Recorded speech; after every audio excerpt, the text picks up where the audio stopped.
तो दोस्तों मैं जिस तरीके से खरबूजे की खेती करता हूं उस तरीके से अगर आप खरबूजे की खेती करते हैं और बीज की जिन वैरायटियों के बारे में यहां पे मैं आपको बताऊंगा उन वैरायटियों का सिलेक्शन करके अगर आप खरबूजे की खेती करते हैं तो खरबूजे की खेती में भी आप सब्जियों से भी काफ़ी अच्छा मुनाफा ले सकते हैं।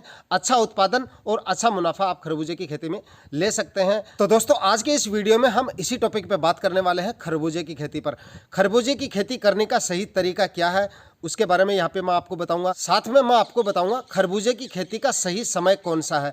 अगर आप लोटनल विधि से खरबूजे की खेती करते हैं तो आपको कब करनी चाहिए, और अगर आप ओपन फील्ड में खरबूजे की खेती करते हैं तब आपको कब लगाना चाहिए। और साथ में मैं आपको बताऊंगा खरबूजे की 10 टॉप वैरायटियों के बारे में जिनका आप यहाँ पे सिलेक्शन कर सकते हैं।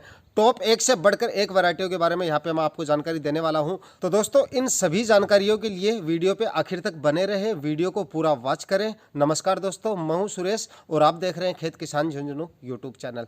दोस्तों अगर आप चैनल पर नए हैं, चैनल को आपने अभी तक सब्सक्राइब नहीं किया है तो चैनल को सब्सक्राइब कर लीजिए और साथ में नोटिफिकेशन बेल भी ऑन कर दीजिए, क्योंकि खेती से रिलेटेड वीडियो आपको सही इंफॉर्मेशन के साथ इस चैनल पर मिलते रहते हैं। तो चलिए वीडियो स्टार्ट करते हैं। तो दोस्तों सबसे पहले हम बात करेंगे तरबूजे की खेती करने का जो तरीका है उसके बारे में बताऊंगा। सबसे पहले मैं आपको बेसिक जानकारियां दे देता हूं कि कौन कौन सी आपको सावधानियां रखनी है और कौन कौन सी आपको इसमें फर्टिलाइजर यूज करने हैं। शुरुआत में किस तरह से जमीन तैयार करके आपको बेड बनाने हैं वो आपको बेसिक जानकारियां हैं वो थोड़ी सी दे देता हूं। वो ज़्यादा महत्वपूर्ण होती है, क्योंकि हमारा जो बेसल डोज होता है दोस्तों, कोई भी फसल हम लगाते हैं, किसी भी क्रॉप को लगाने से पहले भूमि की तैयारियां और उसका बेसल डोज सबसे ज़्यादा महत्वपूर्ण होता है। 70 से 80 दिन में पकने वाली ये क्रॉप 70-80 दिन तक चलेगी तो केवल आपके बेसल डोज पे डिपेंड करेंगी।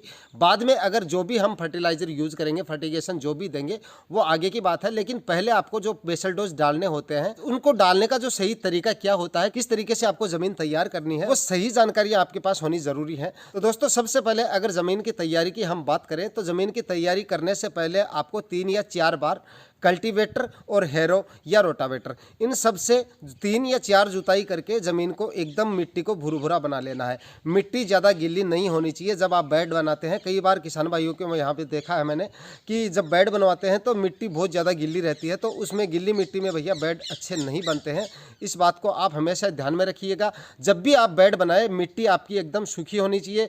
अगर सूखी भी ना हो तो भुरभुरी तो बिल्कुल होनी चाहिए, यानी गीली मिट्टी बिल्कुल भी आपकी नहीं होनी चाहिए। 3-4 बार आप हल से जुताइयाँ करके कल्टीवेटर या हैरो या फिर रोटावेटर से 3-4 जुताइयाँ करके मिट्टी को आपको एकदम भुरभुरा बना लेना है। उसके बाद बात आती है बेसल डोज की। बेसल डोज की बात करें तो खरबूजे की खेती में गोबर की खाद सबसे ज़्यादा इंपॉर्टेंट है। तो गोबर की खाद आप 3 या 4 ट्रॉली पर एकड़ के हिसाब से आपको गोबर की खाद डाल देनी है। उसके अंदर गोबर की सड़ी हुई खाद होनी चाहिए, कच्चा गोबर आपका नहीं होना चाहिए। एकदम सड़ी हुई गोबर की खाद आपको डालनी है। कच्चा गोबर अगर आप डाल देंगे, सड़ी हुई ठीक से नहीं होगी तो वही आपके फंगस वगैरह की दिक्कत आपके पौधों में आ सकती है और आपके जो पौधे हैं अंकुरित होने के तुरंत बाद मर भी सकते हैं, खराब हो सकते हैं। तो आपको सड़ी हुई गोबर की खाद यहाँ पे काम में लेनी है। दूसरा यहाँ पे अगर हम रसायन फर्टिलाइजर की बात करें, रसायन फर्टिलाइजर में दोस्तों आपको 40 kg DAP ले लेनी है, 60 kg आपको SSP ले लेनी है और 30 kg आपको MOP ले लेनी है। इन सब का मिश्रण तैयार करके आपको अपने खेत में डाल देना है। सबसे बेस्ट तरीका बेसल डोज डालने का यही है कि बेड बनाते समय आप उनको इन सब बेसल डोज को बेड में डालें। जिस तरीके से आपको वीडियो में दिखाया जा रहा है उस तरीके से पहले आप थोड़े बेड बना लीजिएगा, आधे बेड बना लें और उसके बाद में आप बेसल डोज डालने के बाद उन बेड को कंप्लीट कर लीजिएगा उसी रेजर से। इस तरीके से आप बेसल डोज अपना पूरा कंप्लीट कार्य कर देंगे। बेसल डोज आपको जो बताए गए तरीकों से आप बेसल डोज डालेंगे तो वो ज़्यादा काम करेंगे, वेस्टेज नहीं, क्योंकि आपके जो बेड बनने हैं वो 6-6 फीट की दूरी पे बनेंगे। तो बाहर जो खाद या फर्टिलाइज़र जो भी आप बाहर डालेंगे वो किसी काम के नहीं होने वाले हैं। तो आपको बेसल डोज इसी तरीके से डालने हैं जैसा कि आप वीडियो में देख पा रहे हैं। इस तरीके से अगर आप बेसल डोज डालेंगे तो बेसल डोज की आपकी बचत भी होगी और दूसरा वो सही तरीके से काम भी करेगा, ठीक तरह से पौधों को जड़ों में मिलता रहेगा, कहीं वेस्टेज नहीं जाने वाला है। तो इस तरीके से आपको बेसल डोज डाल देना है। उसके बाद दोस्तों प्लास्टिक मल्च बिछाने से पहले आपको ड्रिप इरिगेशन के द्वारा आपको ये खेती करनी है। खरबूजे की खेती अगर आप अभी कर रहे हैं तो ड्रिप इरिगेशन का अवश्य आपको इस्तेमाल करना है, क्योंकि आपको प्लास्टिक मल्च बिछानी है तो ड्रिप इरिगेशन तो लगानी ज़रूरी है। तो आप इसमें यहाँ पे ड्रिप इरिगेशन का इस्तेमाल कर सकते हैं। 16 mm की ड्रिप इरिगेशन काम में ले सकते हैं। इनलाइन जो पाइप होती है वो काम में ले सकते हैं। और जो फिल्टर होते हैं वो 1-1 फीट पे होने चाहिए। आपके जो इनलाइन के जो फिल्टर होते हैं ड्रिप के, वो 1-1 फीट पे आपके फिल्टर होने चाहिए। और वो आपको सिंगल लाइन बिछा देनी है। कई किसान भाई डबल भी बिछाते हैं, लेकिन आपके यहाँ पे सिंगल बिछा सकते हैं, क्योंकि जो पौधों की लाइनिंग है हमारी वो सिंगल चलने वाली है, तो आप सिंगल लाइन काम में यहाँ पे ले सकते हैं। दूसरा दोस्तों, बेड अगर आप बना रहे हैं तो 6-6 फीट की दूरी पे आपको बेड बनाने हैं। खरबूजे की खेती अगर आप कर रहे हैं और बेड बना के कर रहे हैं तो आपको 6-6 फीट पे बेड बनाने हैं। बेड बनाने के बाद में इनलाइन का काम आपका हो गया, ड्रिप इरिगेशन आपने बिछा दी है। उसके बाद में आप बात करते हैं प्लास्टिक मल्च की। तो दोस्तों, प्लास्टिक मल्च आपको यहाँ पे 25 माइक्रोन की काम में लेनी है। कुछ किसान भाई यहाँ भी लापरवाही करते हैं, मतलब प्लास्टिक मल्च जो होता है वो हल्की क्वालिटी का खरीद लेते हैं 200-300 रुपये के चक्कर में। उसमें क्या होता है, जो सारा खेल ये माइक्रोन का होता है, और दूसरा जो 25 माइक्रोन की जो ओरिजिनल कंपनी की जो आपकी प्लास्टिक मल्च आती है वो 1600 रुपये से लेकर 1800 रुपये के बीच में आती है। इस बीच में आपको वो मार्केट में मिल जाती है। और कुछ किसान भाई क्या करते हैं, 1200-1300 रुपये में भी हल्की क्वालिटी की प्लास्टिक मल्च आती है, वो ले लेते हैं और उनको बता दिया जाता है कि ये 25 माइक्रोन की है, तो इस तरीके से खरीद के उनको काम में ले लेते हैं। केवल प्लास्टिक मल्च को लगाने का मतलब केवल खरपतवार को रोकना ही नहीं होता, इस समय टेम्परेचर को मेंटेन रखना भी काफ़ी ज़रूरी होता है। सही अगर आपकी सही माइक्रोन में होगी आपकी प्लास्टिक मल्च और सही क्वालिटी की होगी तो वो ठीक तरीके से काम करेगी। दोस्तों, खरपतवार के अलावा भी प्लास्टिक मल्च के और भी कार्य होते हैं, तो आप मतलब प्लास्टिक मल्च जो है वो अच्छी क्वालिटी की खरीदें और 25 माइक्रोन की प्लास्टिक मल्च है वो आप काम में लेवें। और प्लास्टिक मल्च बिछाने के बाद होल की बात करें तो 1-1 फीट पे आपको होल निकालने हैं, क्योंकि सीड से सीड की दूरी हमें 1-1 फीट रखनी है। तो आप जो होल हैं वो 1-1 फीट की दूरी पे होल निकालें। और दोस्तों, अब बात करते हैं खरबूजे की खेती के लिए उचित समय कौन सा है। अगर आप लो टनल विधि से खरबूजे की खेती करते हैं तो आपको कब करनी चाहिए, और अगर आप ओपन फील्ड में खरबूजे की खेती करते हैं तब आपको कब करनी चाहिए। क्योंकि कल हमने एक पोस्ट डाली थी, उनमें ज़्यादातर कमेंट से जो किसान भाइयों के थे वो यही थे कि इसका जो सही समय है वो कौन सा है, तो वो भी आपको मैं यहाँ पे जानकारी दे देता हूँ। और इसी वीडियो में आगे हम खरबूजे की टॉप 10 वैरायटियों के बारे में भी बात करेंगे, लेकिन पहले मैं आपको खरबूजे का जो सही समय है वो आपको बता देता हूँ। दोस्तों, अगर आप लो टनल विधि से खरबूजे की खेती कर रहे हैं तो अब बिल्कुल सही समय है, आप इनको चाहे आज ही लगा सकते हैं।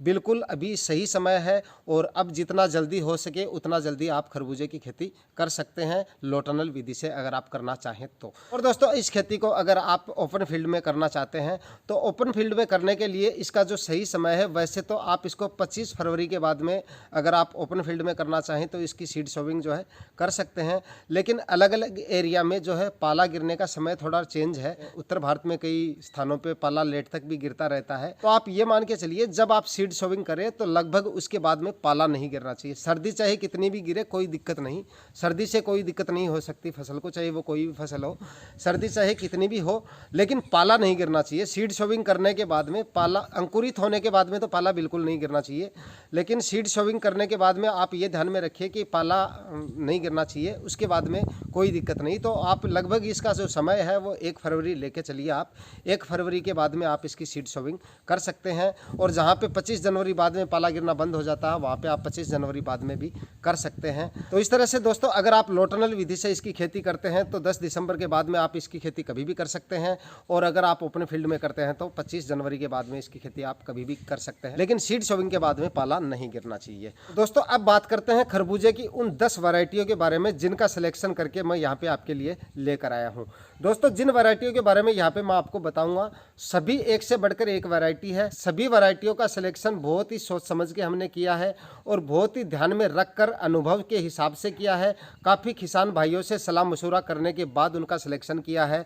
और जिन वैरायटियों की यहाँ पे हम बात करेंगे, ये सभी वैरायटियाँ 70 से 80 दिन में पककर तैयार हो जाती हैं। और अगर इनकी पैदावार की बात करें तो प्रति हेक्टेयर इनका 200 से लेकर 300 क्विंटल तक उत्पादन हो जाता है। तो दोस्तों, वैरायटियों की अगर यहाँ पे बात करें तो नंबर 1 पे आती है नोमेंस कंपनी की मधुलिका।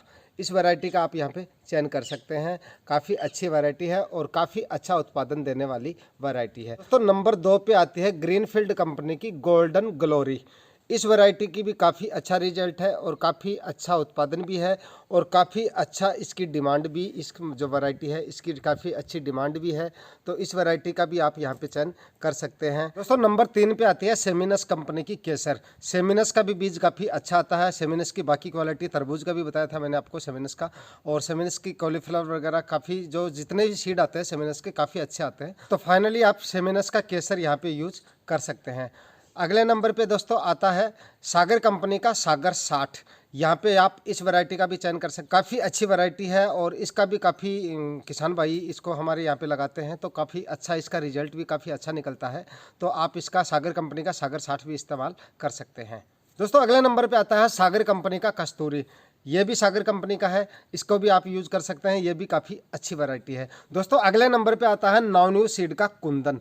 ये भी काफ़ी खास वैरायटी है, इसका भी आप अगर आपको मिल जाए तो इसका भी आप सिलेक्शन कर सकते हैं। दोस्तों यहाँ पे मैं आपको जो वैरायटियाँ बता रहा हूँ उनमें कुछ वो वैरायटियाँ हैं जो पट्टे में आता है, जो खरबूजा धारियों में आता है, यानी कि जो हरी और लाल धारियों में आता है, एक वैरायटी वो होती है। और दूसरा जो होता है जो जालीदार होता है, पीले कलर का ऊपर जाली सी बनी होती है, वो होता है, वो वैरायटी होती है। तो यहाँ पे मैं आपको जो वैरायटियाँ बता रहा हूँ ये मिक्स में बता रहा हूँ, आपको जो भी वैरायटियाँ चाहिए वो आप यहाँ पे चयन कर सकते हैं। तो अगले नंबर पे आता है नवन्यू सीड का मुस्कान। इसको भी आप सेलेक्ट कर सकते हैं। नवन्यू सीड के एक दो वैरायटी आपको मैं और भी बताने वाला हूँ। नवन्यू सीड के 3-4 वैरायटी आती हैं और सारी एक से बढ़कर एक वैरायटी है। तो आप यहाँ पे नवन्यू सीड का मुस्कान भी इस्तेमाल कर सकते हैं, काफ़ी अच्छी वैरायटी है। और दोस्तों अगले नंबर पे आता है नवन्यू सीड का बॉबी। ये सबसे अच्छी वैरायटी है नवन्यू सीड की, मुझे तो ये सबसे ज़्यादा अच्छी लगती है। तो आप इसका सिलेक्शन कर सकते हैं, नवन्यू सीड का बॉबी। ये भी काफ़ी अच्छा खरबूजा है, काफ़ी अच्छा उत्पादन है और इसकी मार्केट डिमांड भी काफ़ी अच्छी है। तो यहाँ पे आप नवन्यू सीड का बॉबी भी इस्तेमाल